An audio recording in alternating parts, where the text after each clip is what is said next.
O Sermão do Monte, e parte 1. John Wesley. Jesus, vendo a multidão, subiu a um monte, e, assentando-se, aproximaram-se dele os seus discípulos, e ele abriu sua boca, e falou com eles dizendo: Abençoados sejam os pobres de espírito, para eles será o reino dos céus. Abençoados são aqueles que choram, porque eles serão consolados. Mateus 5 versos 1 ao 4. 1. Nosso Senhor tinha percorrido quase toda a Galileia, Mateus 4 verso 23, começando no tempo em que João havia sido lançado na prisão, Mateus 4 verso 12, não apenas ensinando em suas sinagogas, e pregando o evangelho do reino, mas igualmente, curando toda forma de enfermidade, e todos os tipos de doenças entre o povo. Foi como consequência natural disto, que conseguiu uma grande multidão da Galileia, de Decápolis, de Jerusalém, da Judeia, e da região além do Jordão, Mateus 4 verso 25. E vendo a multidão, que nenhuma sinagoga poderia conter, mesmo que houvesse alguma à mão, ele foi para as montanhas, onde havia um lugar para todos que vieram até ele, de todos os cantos. E, quando ele se assentou, como era costume dos judeus, seus discípulos vieram até ele. E ele abriu sua boca, uma expressão denotando o começo de um discurso solene, e ensinou a eles, dizendo: 2. Vamos observar, quem é este que está aqui falando, e poderemos dar atenção ao que ouvimos. Trata-se do Senhor dos céus e terra, o Criador de tudo, que, como tal, tem o direito de dispor de todas suas criaturas, o Senhor, nosso governador, cujo reino é para sempre, e reina sobre tudo, o grande legislador. Quem pode bem impingir todas as suas leis, sendo-o capaz de salvar e de destruir, sim, punir com a destruição eterna, de sua presença e da glória de seu poder. Trata-se da sabedoria eterna do Pai, que sabe para o que fomos feitos, e entende nossa mais íntima estrutura, e que conhece como nos posicionamos com relação a Deus, ao outro, ou a todas as criaturas que Deus tem feito, e, consequentemente, como adaptar cada lei que Ele prescreve, para todas as circunstâncias nas quais Ele tem nos colocado.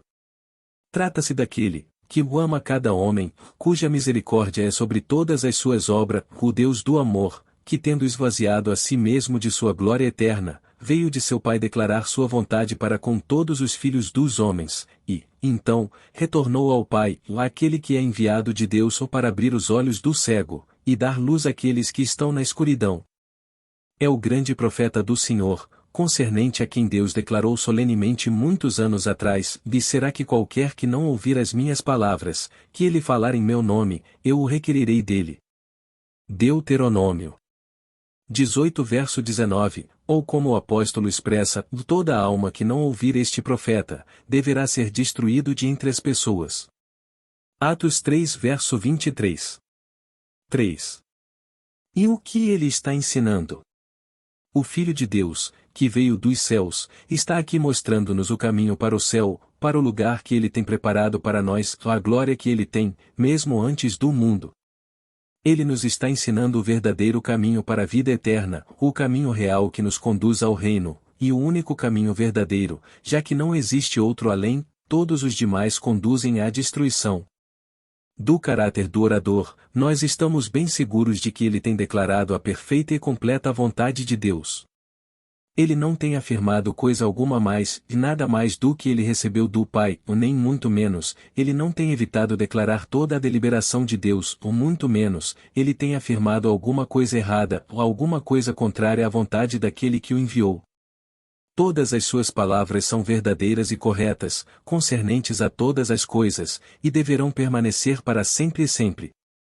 Nós podemos facilmente notar que, em explicar e confirmar esses dizeres fiéis e verdadeiros, ele toma cuidado para refutar não apenas os erros dos escribas e fariseus, que, então, faziam comentários falsos, por meio dos quais os professores judeus daqueles tempos tinham pervertido a palavra de Deus, mas todos os erros práticos, os quais eram inconsistentes com a salvação, que poderiam se levantar na igreja cristã, todos os comentários, por meio dos quais os professores cristãos, assim chamados, de alguma época ou nação poderiam perverter a palavra de Deus, e ensinar as almas descuidadas a buscar a morte no erro de suas vidas.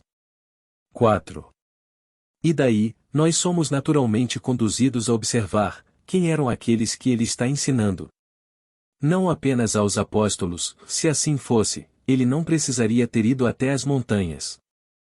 Uma sala na casa de Mateus, ou algum de seus discípulos poderia conter todos os 12. Nem, de forma alguma, parece que os discípulos que vieram até ele eram apenas os 12. Sem colocar qualquer ênfase sobre a expressão, pode ser entendido que se trata de todos os que desejaram aprender dele mais, para colocar isto fora de toda questão, e tornar inegavelmente claro que, onde é dito, ele abriu sua boca e ensinou a eles, a palavra eles inclui toda aquela multidão que seguiu com Jesus até a montanha. Nós precisamos observar os versos conclusivos do capítulo 7. E aconteceu que, concluindo Jesus este discurso, a multidão se admirou da sua doutrina, porquanto os ensinava com autoridade e não como os escribas. Mateus 7 versos 28 e 29. E não apenas para aquela multidão que estava com ele no monte, aos quais Jesus agora ensinava o caminho da salvação, mas a todos os filhos dos homens, toda a raça da humanidade, os filhos que já nasceram, e todas as gerações que estavam por vir, mesmo para o fim do mundo, e aos que nunca ouviram palavras como esta na vida. 5. E isto todos os homens concordam, com respeito a algumas partes do discurso resultante. Nenhum homem, por exemplo, nega que o que ele disse de pobreza de espírito refere-se a toda a humanidade. Mas muitos têm suposto que outras partes, dizem diretamente apenas aos apóstolos, ou aos primeiros cristãos, ou aos ministros de Cristo, e nunca foram designadas para a generalidade dos homens que, consequentemente, não tinha coisa alguma a ver com elas, afinal. Mas nós não podemos justamente inquirir, quem foi que disse isto a eles, que algumas partes concernem apenas aos apóstolos, ou aos cristãos da era apostólica, ou aos ministros de Cristo? Expor afirmações não é uma prova suficiente para estabelecer um ponto de tão grande importância. Então, foi o próprio Nosso Senhor que nos ensinou que algumas partes do discurso não dizem respeito a toda a humanidade? Se tivesse sido assim, sem dúvida, ele teria nos dito, ele não poderia ter omitido uma informação tão necessária. Mas ele nos disse dessa forma. Onde? No próprio discurso? Não. Aqui não existe a menor insinuação disto. Ele teria dito em algum outro lugar? Em alguma outra parte dos seus discursos? Nenhuma palavra que sugira isto nós podemos encontrar em alguma coisa que ele tenha falado, tanto para as multidões, quanto para os discípulos. Algum dos apóstolos, ou outros escritores inspirados deixaram tal instrução registrada? Não tal coisa. Nenhuma afirmação desse tipo é encontrada em todos os oráculos de Deus. Quem, então, são os homens que são mais sábios do que Deus? Tão sábios que estão acima do que está escrito? 6. Talvez eles irão dizer que a razão da coisa requer tal restrição a ser feita. Se for assim, deve ser sobre um desses dois relatos, porque, sem tal restrição, o discurso seria aparentemente absurdo, tanto quanto contradiria alguma outra escritura. Mas este não é o caso. Claramente irá aparecer, quando nós estivermos examinando as diversas particularidades, que não há absurdo, afinal, em aplicar tudo o que Nosso Senhor tem aqui entregue para toda a humanidade. Nem irá inferir qualquer contradição a qualquer coisa que ele tenha entregue ou nem a alguma outra escritura tão pouco.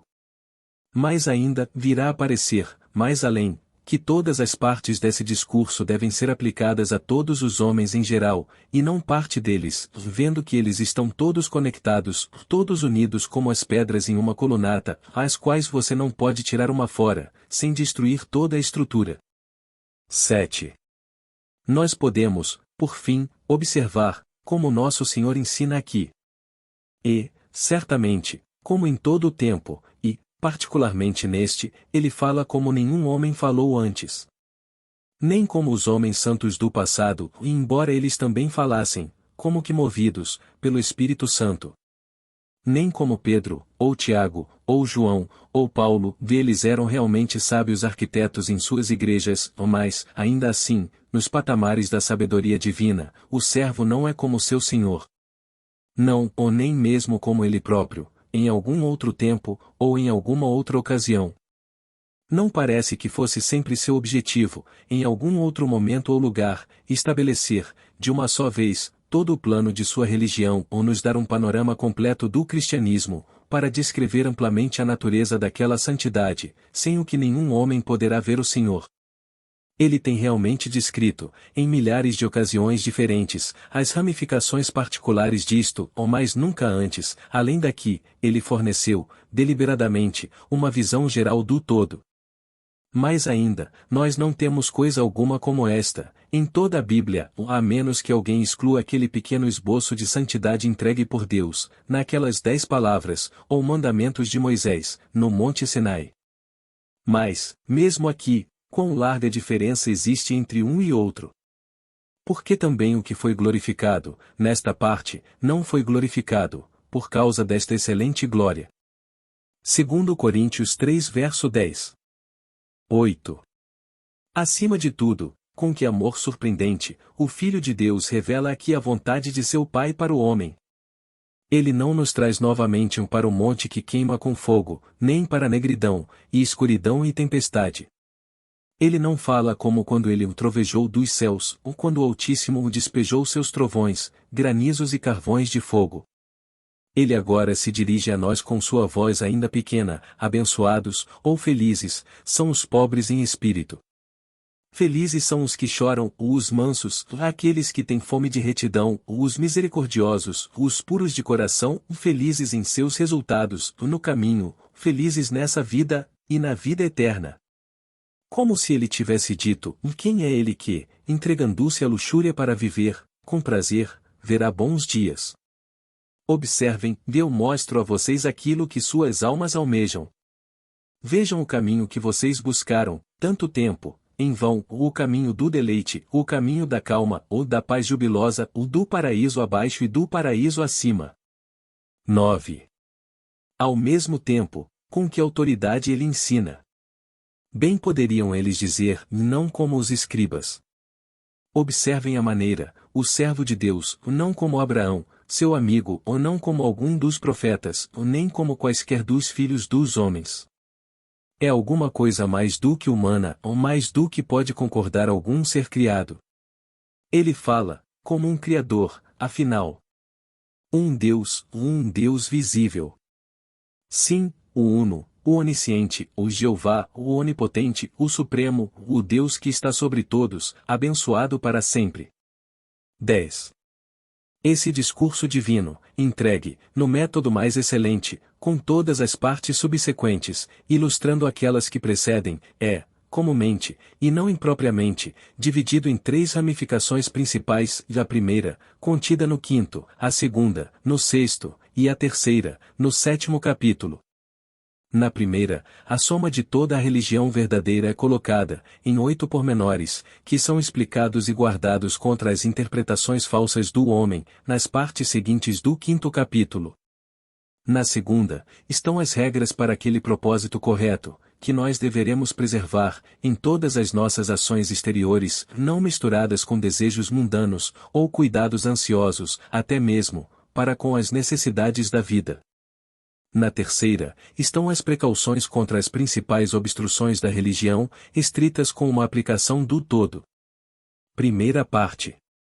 1. Nosso Senhor, primeiro, estabelece a soma de toda a religião verdadeira em 8 pormenores, que ele explica e guarda contra as interpretações falsas dos homens, para o final do 5º capítulo. Alguns têm suposto que ele designou, nesses, apontar os diversos estágios do curso cristão, ou os passos que um cristão toma sucessivamente em sua jornada para a terra prometida, ou outros, que todas as particularidades aqui colocadas pertencem, todo o tempo, a todos os cristãos. E por que nós não podemos aceitar tanto uma, quanto a outra? Que inconsistência existe entre elas? Sem dúvida, é verdade que, tanto a pobreza de espírito, quanto todos os outros temperamentos que estão aqui mencionados, são encontrados, em um grau maior ou menor, o tempo todo, e em todo cristão real. E é igualmente verdade que o cristianismo verdadeiro sempre começa na pobreza de espírito, e segue na ordem aqui colocada, até que o homem de Deus seja feito perfeito. Nós começamos com o menor desses dons de Deus, ainda que não para desistir disso, quando somos por Deus, para irmos para mais alto, mais o que já temos alcançado, seguramos firmes, enquanto prosseguimos, para o que ainda está mais à frente, para as mais altas bênçãos de Deus em Jesus Cristo. 2. O fundamento de tudo é a pobreza de espírito, já que, por conseguinte, nosso Senhor começa, abençoados, diz ele, são os pobres de espírito, porque deles é o reino dos céus. Não se pode supor que nosso Senhor olhou aqueles que estavam ao redor dele, e, observando que os ricos não estavam lá, mas os pobres do mundo, ele aproveitou a oportunidade de fazer uma transição das coisas temporais para as espirituais. Abençoados, diz ele, ou felizes, então, a palavra poderia exprimir ambos os significados, neste verso e nos versos seguintes, são os pobres de espírito. Ele não diz, eles que são pobres, como circunstâncias exteriores, não sendo impossível, que alguns desses possam estar tão longe da felicidade quanto um monarca em cima de seu trono, ou mais, por pobre em espírito, eles que, quaisquer que sejam as circunstâncias exteriores, têm aquela disposição do coração que é o primeiro passo para a felicidade real e substancial, tanto neste mundo, quanto naquele que está para vir. 3. Alguns têm julgado que, pobres em espírito, são aqueles que amam a pobreza, ou aqueles que estão livres da cobiça ou do amor do dinheiro, que temem, preferivelmente, a desejarem as riquezas. Talvez, eles tenham sido induzidos a assim julgarem, através de um completo confinamento de seus pensamentos ao sentido exato do termo, ou por considerarem aquela observação convincente de Paulo de que o amor ao dinheiro é a raiz de todo o mal. E, daí, muitos têm se privado totalmente, não apenas das riquezas, mas de todos os bens materiais. Daí, também, os votos de pobreza voluntária que parece ter se erguido na igreja papista, ou supondo-se que, tão eminente degrau dessa fundamental graça deva ser um passo largo em direção ao reino dos céus. Mas esses não parecem ter observado, primeiro, que a expressão de Paulo deve ser entendida com alguma restrição, ou do contrário, não é verdadeira, já que o amor ao dinheiro não é a raiz, ou a única raiz, de todo o mal. Existem milhares de outras raízes do mal no mundo, como as tristes experiências diárias mostram. Seu significado pode apenas ser que ele é a raiz de muitos males, talvez, mais do que algum vício sozinho. Em segundo lugar, que esse sentido da expressão pobre de espírito, de modo algum se adequará ao presente objetivo de Nosso Senhor, que é estabelecer o alicerce geral, sobre o qual toda a estrutura do cristianismo pode ser construída, um objetivo que poderia ser, de maneira alguma, respondido precavendo-se de um único vício em particular, assim sendo. Mesmo que esse fosse suposto ser uma parte do seu significado, não poderia possivelmente ser o todo. Em terceiro lugar, não se poderia supor que esta seja uma parte do seu significado, a menos que nós o responsabilizemos com tautologia, vício de linguagem que consiste na repetição de ideias declarada, vendo que, se a pobreza de espírito fosse apenas liberdade da cobiça, ou do amor do dinheiro, ou do desejo dos ricos, iria coincidir com o que ele menciona, logo depois, seria apenas uma ramificação da pureza de coração. 4. Quem, então, são os pobres de espírito? Sem dúvida, os humildes, eles que conhecem a si mesmos, que estão convencidos do pecado, aqueles a quem Deus tem dado aquele primeiro arrependimento, que é anterior à fé em Cristo. Algum desses já não pode dizer, eu sou rico, e próspero nos bens materiais, e não preciso de nada, agora que ele sabe que é um vil, e pobre, e miserável, e cego, e nu. Ele está convencido que é, de fato, pobre espiritualmente, tendo nenhum bem espiritual habitando nele. Em mim, ele diz, não habita coisa boa, mas o que quer que seja pecaminoso e abominável.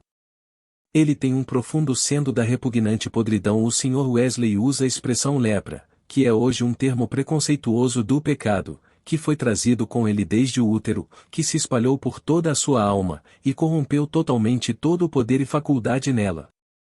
Ele vê, mais e mais, os temperamentos maus que brotam da raiz da pecaminosidade, ou do orgulho e arrogância do espírito, ou da inclinação constante de pensar em si mesmo, mais do que deveria pensar, ou da vaidade, ou da sede de estima e honra que vem dos homens, ou do ódio ou inveja, ou do ciúme e vingança, ou da ira, ou malícia, ou amargura, ou da animosidade inata, contra Deus e homem, que aparece de 10.000 formas, do amor do mundo, ou da vontade própria, ou dos desejos tolos e danosos, que penetram no mais íntimo de sua alma.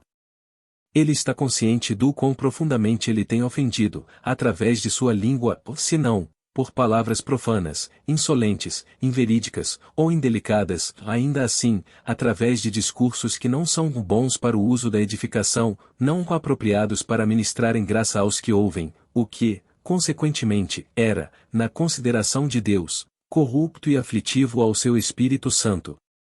Suas obras diabólicas estão agora igualmente à sua vista, e se ele diz delas, elas são mais do que ele é capaz de expressar. Melhor pensar no número dos pingos da chuva, das areias do mar, ou dos dias da eternidade.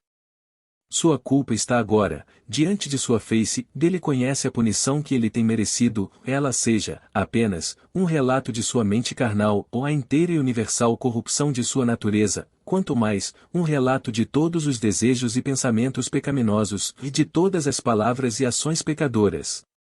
Ele não pode duvidar, por um momento, que o menor desses merece a condenação ao inferno, o remorso que não morre, e o fogo que nunca é extinto. Acima de tudo, a culpa de não crer no nome do único Filho criado de Deus, cai pesada sobre ele. Como, diz ele, eu poderei escapar àquele que o negligenciou tão grande salvação? Ele que não crê já está condenado, e a ira de Deus habita nele. 6. Mas o que poderá ser dado em troca da sua alma, que foi confiscada para a justa vingança de Deus? Com o que ele deverá se apresentar diante do Senhor? Como ele deverá pagar o que deve? Tivesse ele, desse momento em diante, cumprido a obediência mais perfeita a todos os mandamentos de Deus, isto não faria qualquer reparo a um simples pecado, a cada ato de desobediência do passado, vendo que ele deve a Deus todos os serviços que ele é capaz de executar, desse momento, até a eternidade, pudesse ele pagar isto, não faria, de qualquer maneira, emendas ao que ele deve ter feito anteriormente. Ele se vê, por conseguinte, totalmente desamparado com respeito à expiação de seus pecados passados e inteiramente incapaz de fazer qualquer reparo a Deus, a pagar qualquer resgate por sua própria alma.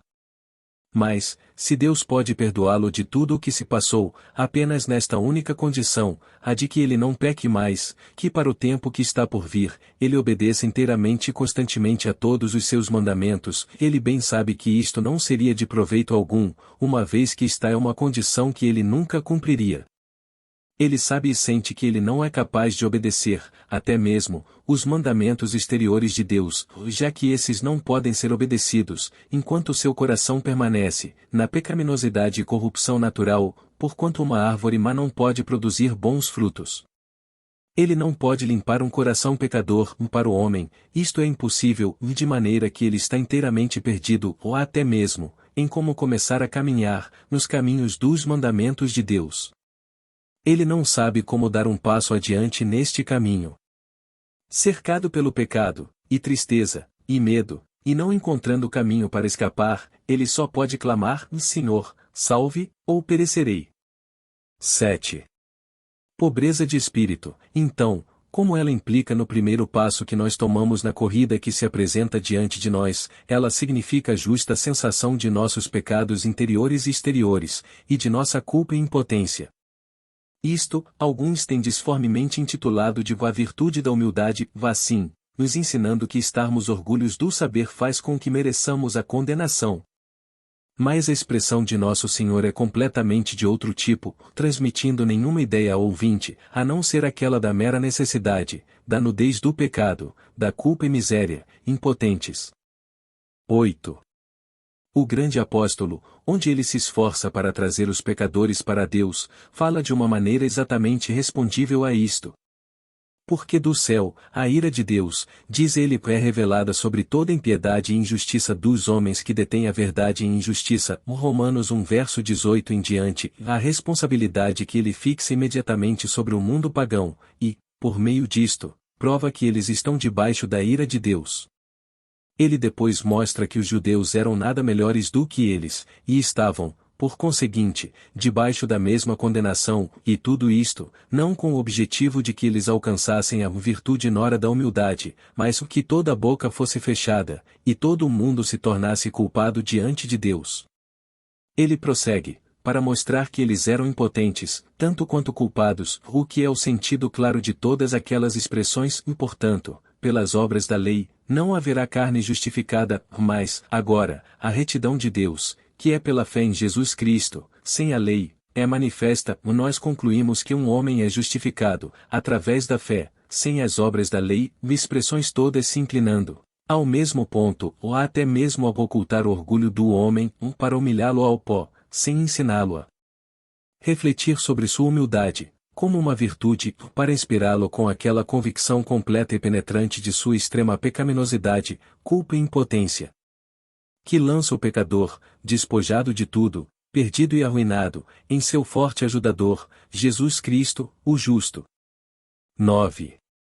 Nós não podemos deixar de observar aqui, que o cristianismo começa, justamente onde a moralidade pagã termina, pobreza de espírito, convicção do pecado, a renúncia de nós mesmos, o não ter a nossa própria retidão, o mesmo primeiro ponto na religião de Jesus Cristo, deixando todas as religiões pagãs para trás.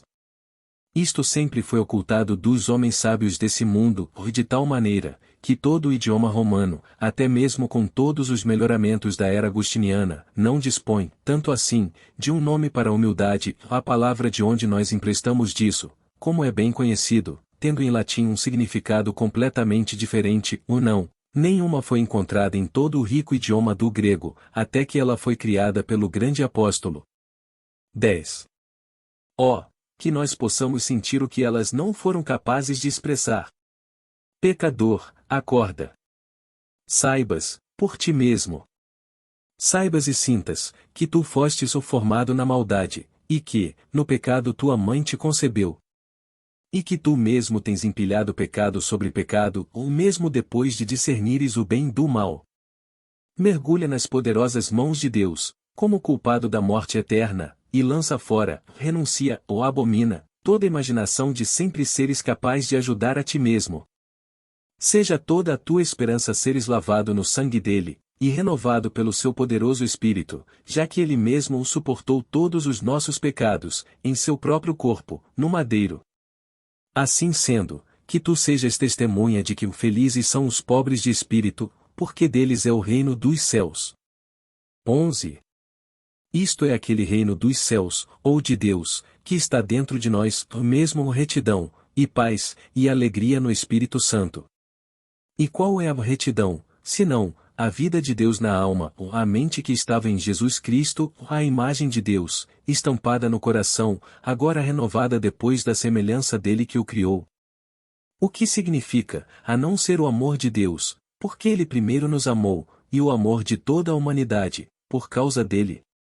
E qual é esta a paz de Deus, a não ser aquela serenidade e calma da alma que docemente repousa no sangue de Jesus, que não deixa dúvida de nossa aceitação nele, que exclui todo o medo, a não ser o medo de amor filial de ofender nosso Pai que está nos céus. Este reino interior implica também na alegria no Espírito Santo, que sela em nossos corações com a redenção que está em Jesus, a retidão de Cristo, imputada sobre nós para a remissão dos pecados que se passaram, que nos dá agora a garantia de nossa herança, a coroa que o Senhor, o juiz justo, irá dar naquele dia. E isto pode bem ser denominado o reino dos céus, vendo que ele é o paraíso já aberto em sua alma, o primeiro brotar daqueles rios de prazer que fluem da mão direita de Deus eternamente. 12. Deles é o reino dos céus. Quem quer que tu sejas, a quem Deus tem determinado ser o pobre em espírito, sentindo-te perdido, tu tens direito a isto, através da graciosa promessa dele que não pode mentir. É a tua aquisição, através do sangue do Cordeiro, está bem perto, tu estás à porta do paraíso. Um outro passo, e estais, no reino da retidão, paz e alegria. Tu és todo o pecado? Observa o Cordeiro de Deus, que tira o pecado do mundo. Todo impuro. Veja teu advogado com o Pai, Jesus Cristo o justo. Tu és incapaz de expiar, pelo menor de teus pecados? Ele é o sacrifício expiatório para todos os teus pecados. Agora, creia no Senhor Jesus Cristo, e todos os teus pecados serão apagados. Tu és totalmente impuro, na alma e no corpo? Aqui está a fonte de água para lavar todo o pecado e imundície. Levanta-te e lava teus pecados. Não cambaleia mais, na promessa do descrente. Dá glória a Deus. Atreve-te a crer. 13. Então, tu aprendeste, dele, a ser humilde de coração. E esta é a humildade cristã verdadeira e genuína que flui da sensação de amor de Deus, reconciliado para nós, em Jesus Cristo. Pobreza de espírito, nesse significado da palavra, começa quando a sensação da culpa e da ira de Deus termina, e é uma sensação ininterrupta de nossa dependência total nele, para todo pensamento, palavra ou obra, e de nossa inaptidão absoluta para todo o bem, a não ser que ele nos irrigue, todo momento, e tenhamos aversão ao elogio dos homens, sabendo que todo louvor é devido a Deus apenas. Com isto, junta-se a vergonha amorosa, a humilhação terna, diante de Deus, mesmo para os pecados que nós sabemos Ele já perdoou de nós, e para o pecado que ainda permanece, em nossos corações, embora saibamos que ele não é imputado para nossa condenação. Não obstante, a convicção que sentimos do pecado inato, é mais e mais profunda, dia após dia. Quanto mais crescemos na graça, mais vemos a maldade desesperada de nosso coração. Quanto mais avançamos no conhecimento e amor de Deus, através de nosso Senhor Jesus Cristo, mesmo parecendo aqueles que não conhecem o poder de Deus para a salvação, um grande mistério, mais discernimos de nossa alienação de Deus, da inimizade que está em nossa mente carnal, e da necessidade de nossa existência, inteiramente renovada, na retidão e santidade verdadeira. Segunda parte. 1. É verdade, que aquele que agora começa a conhecer o reino dos céus interior dificilmente tem qualquer concepção disto. Em sua prosperidade ele diz, eu nunca sairei do lugar, tu Senhor construíste minha colina tão forte. O pecado está tão inteiramente esmagado, debaixo de seus pés, que ele mal pode acreditar que ele permanece nele. Mesmo a tentação é silenciosa, e não fala novamente, ela não pode se aproximar, mas permanece à distância. Ele é nascido nas alturas, nas carruagens de alegria e amor, dele se eleva como nas asas de uma águia. Mas nosso Senhor bem sabe que esse estado triunfante não continua frequentemente. Ele, por conseguinte, daqui a pouco, acrescenta, e abençoados sejam todos os que choram, porque serão confortados. 2. Nem podemos imaginar que essa promessa pertence àqueles que murmuram, apenas por causa de motivos mundanos, àqueles que estão tristes e angustiados, meramente por causa de problemas ou desapontamentos materiais, tais como a perda da reputação, amigos, ou diminuição de suas fortunas. Quão pouco direito a ela têm aqueles que estão se afligindo, por causa do medo de algum mal temporal, ou que se consomem com cuidados ansiosos, ou aquele desejo de coisas mundanas que torna o coração doente. Não vamos pensar que esses devam receber alguma coisa do Senhor. Jesus não está em todos os pensamentos deles. Por conseguinte, é que eles assim caminham, em uma tristeza vã, e se inquietando também em vão. E para que vocês tenham o meu auxílio, diz o Senhor, vocês devem se prostrar na tristeza. 3. Os murmuradores, de quem nosso Senhor fala aqui, são aqueles que murmuram por um motivo totalmente diferente daqueles que murmuram, em busca de Deus e em busca dele, em quem eles se regozijaram, com alegria inexprimível, quando ele deu a eles a oportunidade de provar o bem, o perdão, a palavra e poderes do mundo que há de vir.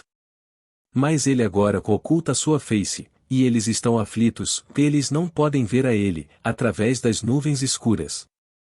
Mas eles veem a tentação e pecado, que eles credulamente supuseram nunca mais retornarem, e erguerem-se novamente, seguindo em busca deles, com toda a velocidade, e segurando-os por todos os lados. Não é de se estranhar que suas almas estejam agora perturbadas, e a preocupação e aflição tomaram posse deles. Nem o grande inimigo deles fracassa em tirar proveito da ocasião, para perguntar: onde está teu Deus agora? Onde está a bem-aventurança, da qual falaste, agora? O começo do reino dos céus. Sim, foi mesmo Deus quem disse que teus pecados foram perdoados de ti. Certamente, Deus não deve ter dito isso. Tudo não passou de apenas um sonho, ou uma mera ilusão, ou uma criação de tua própria imaginação. Se teus pecados foram perdoados, por que tu ainda estás assim? Pode um pecador que fora perdoado ser, dessa maneira, pecaminoso? E, se, então, ao invés de clamarem imediatamente a Deus, eles argumentarem com Ele que é mais sábio, eles estarão angustiados de fato, com uma tristeza no coração, com uma angústia que não podem ser expressas.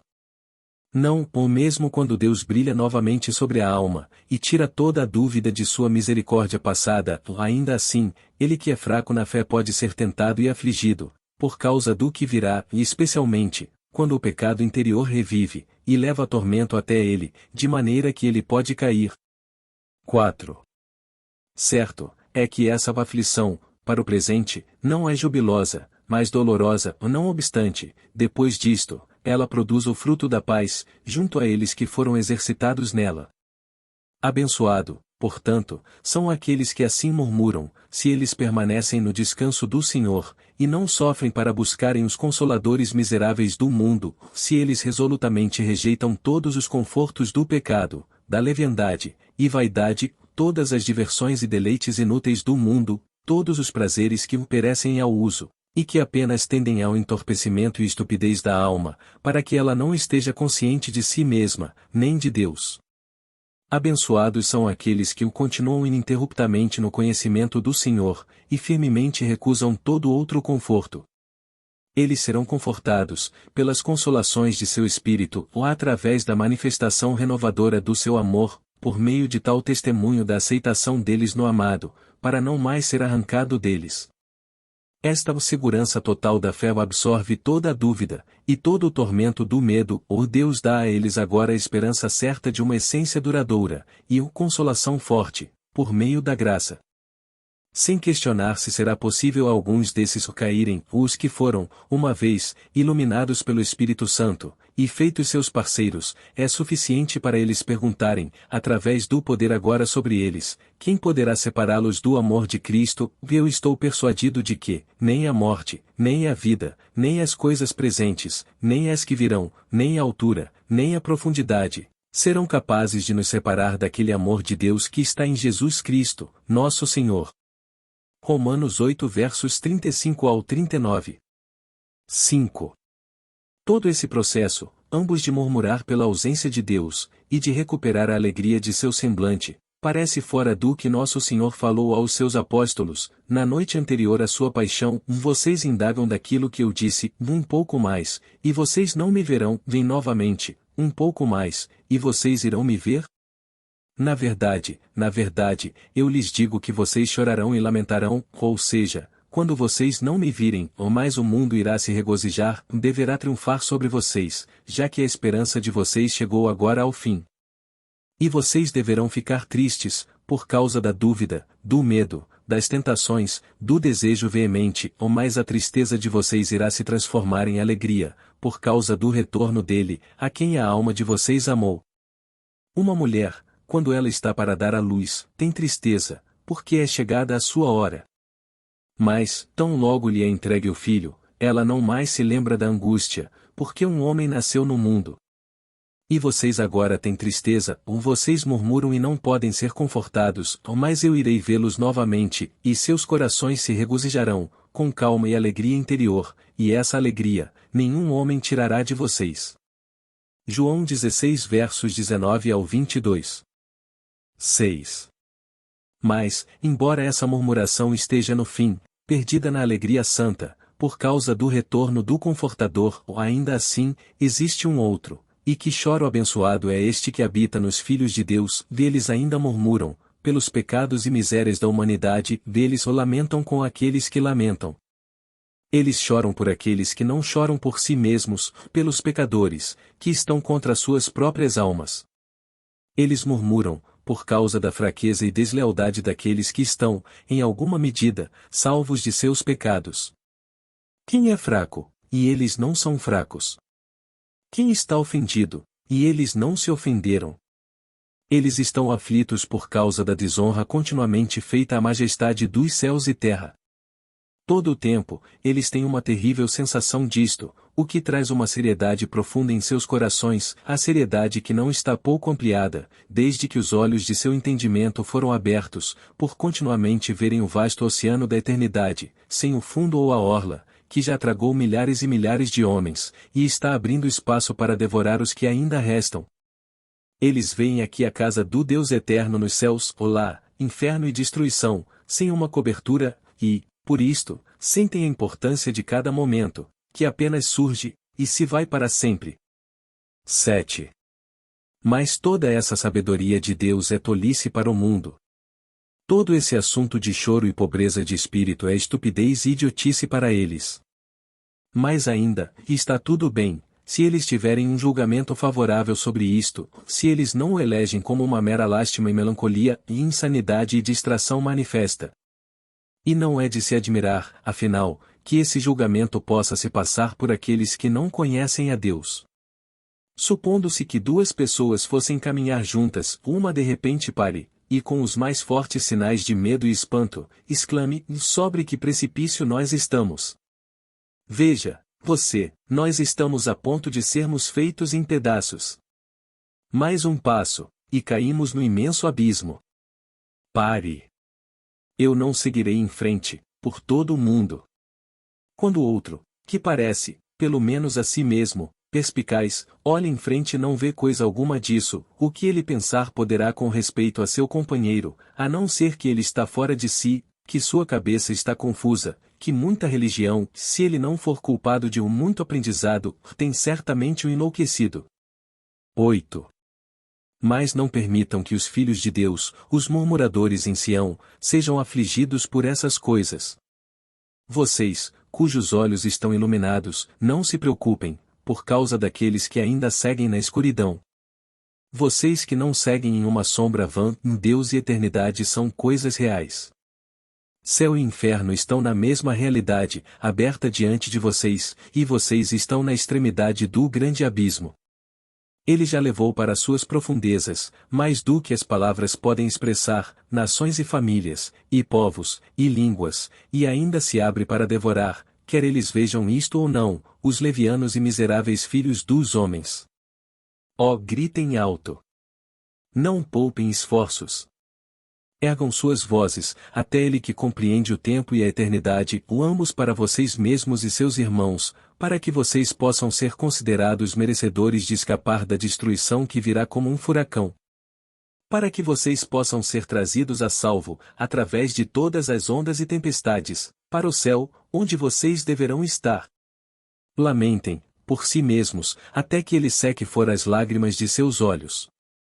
E, mesmo então, lamentem as misérias que virão sobre a terra, até que o Senhor de todos, possa por um fim na miséria e pecado, possa enxugar as lágrimas de todas as faces, e o conhecimento do Senhor cubra a terra, como as águas cobrem o mar.